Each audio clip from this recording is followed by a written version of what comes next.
If I had $1 for every time I tried to do a quick analysis video and did not press the record button, this would be like the 4th time. Neither here nor there.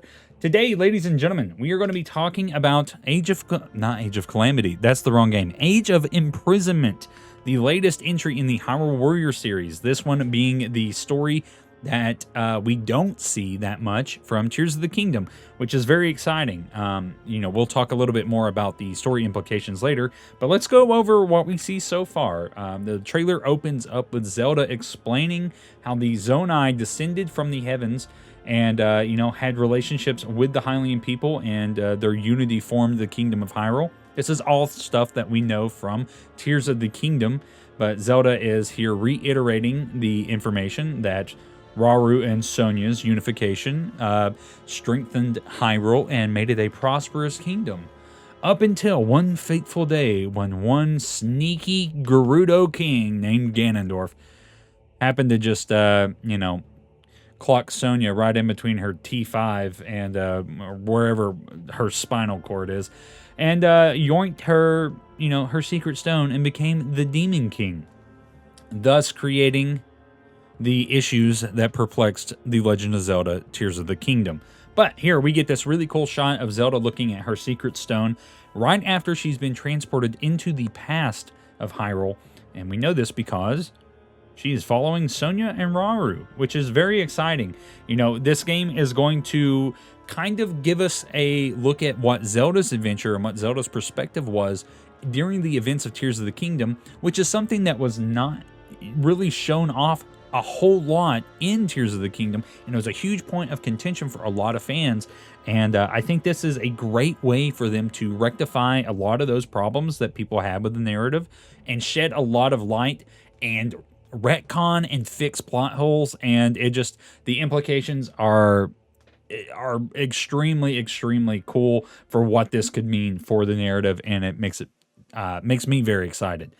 Here we have a shot of Rauru and Sonia. This mimics the memory of Zelda first being transported to the past, where she meets them for the first time. We've seen this in Tears of the Kingdom, but this is a really cool shot. We see the three of them here, and Zelda, which, might I say, this looks absolutely incredible, and this on Switch 2 is probably going to play extremely well. One of the biggest issues and points of contingency that I have with the with the Warriors games is, oh my god, the frame rates are just atrocious at times because of how much shit is going on during those games. So I think with 120 FPS or 4K 60 FPS, regardless, 60 minimum with these Warriors games are going to make these games look and play absolutely outstanding. So I think this will be a lot more enjoyable of a gameplay experience compared to the original Hyrule Warriors or Definitive Edition or Age of Calamity. But here we see this section where Zelda is following Sonia and Rauru, presumably right after, the events of her arriving there, and what looks to be like the Great Plateau area, and an exploration type scenario here. So there might be gameplay segments where we are actually getting to walk around and play the game as Zelda, which is very exciting. Here we get a shot of what is referred to as Hyrule Castle. And this looks to be on the Great Plateau. So this is probably going to be maybe a situation of where the Temple of Time is or something along those lines. I think this will be very interesting because one of the big issues with the narrative and the world building in Tears of the Kingdom is the Sky Islands, the Zonai ruins, and how everything lines up with the structures in modern day Hyrule. So I think it'll be very interesting to have all of those layers peeled back, and it seems like something that we will likely have information on, or at least I'm hoping. So far, though, it's mostly just story acclimated things, and then this is the confirmation of this being the story leading into The Legend of Zelda Tears of the Kingdom. This has also been confirmed to be canonically a canonical entry into the series. So I just want to put that out there for all of you people that were up in arms about Age of Calamity's canonicity or how canon or not canon it was.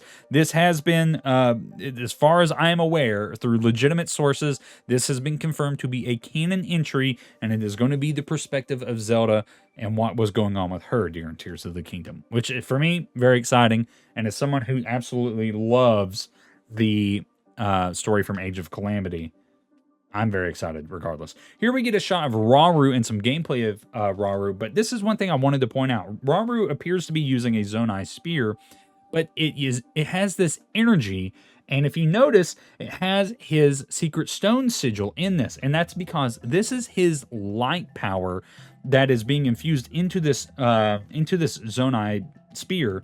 And that's how he uses his weapon. And that's also something that Zelda has that we'll see later on. But real quick, you know, in classic warrior style, we just have hordes and hordes of enemies. Of course, the Tears of the Kingdom enemies are going to be applicable here. Boss Bokoblins, we have Stalnoxes, Hinoxes, Blood Moons. All of that's coming back. Rauru here using this spear. And again, you know, him using his light power, because he is the Sage of Light, that is being used in this weapon to fight off the Bokoblins. Here's a super interesting thing that he is doing here, right? So still using his light powers, but he is now using the Ultra Hand ability. He is now using Ultra Hand in order to fling his spear around to do damage, which is super interesting. And the Warriors games, and especially Age of Calamity, love to do things like this, where like it just completely changes up the gameplay elements, and it gets crazy and wacky and just extreme with it, and takes it to a ridiculous, just fun level. And that appears to be returning this time around as well. Here we have a shot of Ganondorf, and I can only presume that we are going to be getting Matt Mercer returning to voice Ganondorf, and oh my god, I'm so excited about the prospect of that. I'm so excited to see the prospect of more of this iteration of Ganondorf, because I think he is one of the most interesting and coolest iterations we've ever had of the villain. And I think if we get more motives, more backstory, more just anything from Ganondorf's perspective, it's going to be super, super awesome, and I so look forward to this. Matt Mercer has done an excellent job breathing life into this character, and I'm super excited at the prospect of him returning for this iconic role. Now we get this really cool shot of Mineru, who is a playable character as well, down in the depths, which is super interesting as well, because I feel like this is possibly going to delve more into the depths lore and the connection there with the Zonai.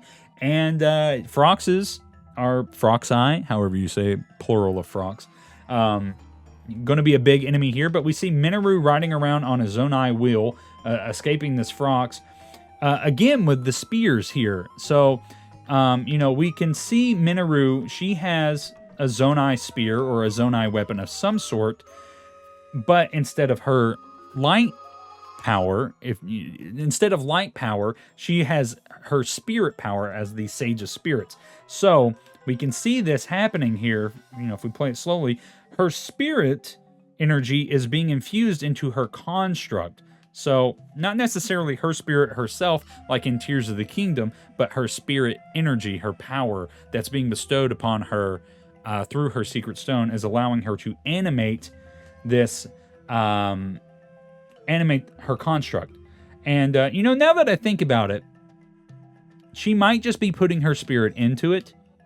It might be the same mechanic. I'm not quite sure 100%, but regardless, she is using her sage powers, her sage abilities, to animate the construct, which the construct itself looks really cool. I feel like it has a little bit of a different design, like these gold pieces and stuff look new, but I could be mistaken. I'm not quite sure if those were on Mineru's construct originally.